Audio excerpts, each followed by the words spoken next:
The United States is now just weeks away from some very important dates. First up, July 4th. Then, July 9th. You'll definitely want to mark both of these on your calendar, and I'll explain exactly why in just a moment. Right now, there's a growing sense of concern across the country, and it all comes down to one thing: uncertainty. There's uncertainty around the Middle East with rising tensions between Iran and Israel. There's the ongoing conflict between Ukraine and Russia.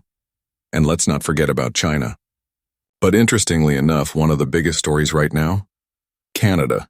At this moment, the Trump administration is working hard to finalize what they're calling the One Big Beautiful Bill.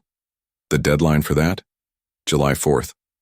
And when it comes to Canada, we've currently got a tariff pause in place, but that pause expires July 9th. This is why so many people are expecting immediate changes. Stick with me. I'm going to break it all down for you. Check this out. President Trump says he still favors tariffs against Canada as negotiators sit down at the G7.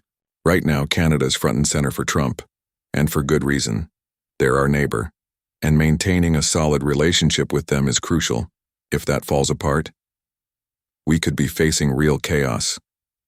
What many Americans don't realize is that these key dates, July 4th and July 9th, are right around the corner.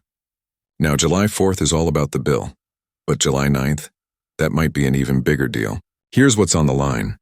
Currently, we're working with a flat 10% tariff, but if talks fall apart, we could see that number shoot up, and fast. That's the major concern. Let's take a closer look at why Americans haven't really felt the sting of Trump's tariffs yet. It says businesses have been able to dodge some of the impact thanks to temporary buffers. One example? The 90-day pause on high tariffs for countries like China, which has a jaw-dropping 145% tariff rate. That's incredibly high. Some say that's necessary. Others argue that we need to play fair, especially with key partners like Canada, Mexico, and the EU. Look at this. The EU is prepared to accept a flat 10% U.S. tariff with conditions, according to reports. That sounds promising, but don't forget, it's all still under discussion. No final deals have been locked in. Trump insists that every country is calling him to make a deal, but so far we haven't seen any concrete agreements. That's why July 9th could go either way. Tariffs might jump or they might stay where they are, so what should we expect? Honestly, the 10% rate could be as good as it gets, and things might only get tougher from here. That's something we all need to keep in mind. Now you might be wondering, is there any relief coming from these tariff negotiations? Sadly, the answer right now is no. In fact, things could get worse. And that's what we all need to be ready for. But here's where some real relief might actually be coming. Take a look at this. We'll get into other updates in a second, but for now, Senate Republicans release revised tax cuts and debt limit bill. This just came out today. Here's a key excerpt. Senate Republicans released revised tax and healthcare provisions of President Donald Trump's multi-trillion-dollar signature economic package, a key step toward passing the bill before July 4th.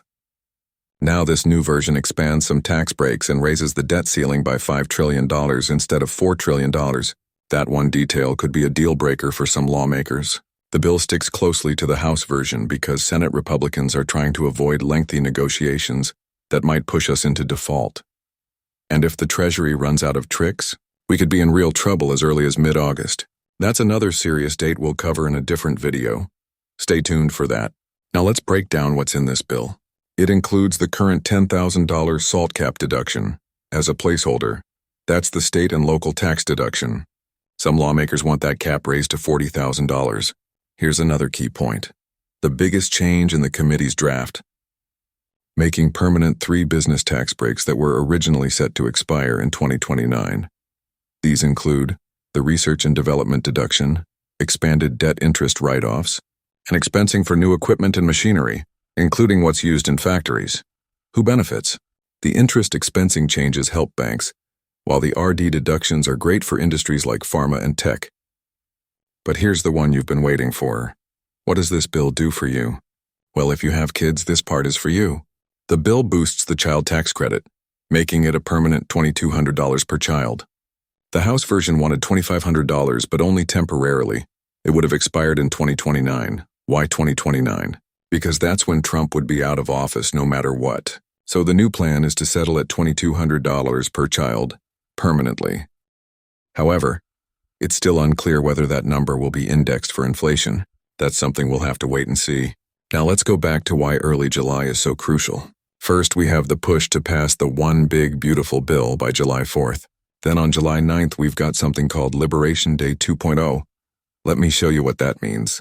The Trump administration is offering 3 scenarios for how Liberation Day 2.0 may unfold. Let's go through them. Scenario 1. It could be a non-event with another deadline extension. Honestly, that's what I expect. Scenario 2. It might be a celebration of trade deals that haven't actually happened yet. Here's the thing. If everything's still at a 10% tariff, what are we celebrating? Economists say Trump threatened high tariffs, then settled for 10%. So what's really changed? And finally, Scenario 3. A day when the hammer drops and tariffs are unilaterally imposed. Do I think that'll happen? Probably not. Sure, some countries might face higher tariffs, but that just means we'll all pay more for their products. So I'll leave you with this. Yes, relief is in the works for millions of Americans, but we're just weeks away from finding out what that relief actually looks like, and whether it'll help our wallets at all. At the same time, we'll be watching to see what happens with tariffs, and how that will impact your bank account and the overall economy. So as soon as there's more to share, I'll be back with the latest updates. Until then, thanks for watching, and don't forget to stick around for future videos. Hope you enjoyed this one.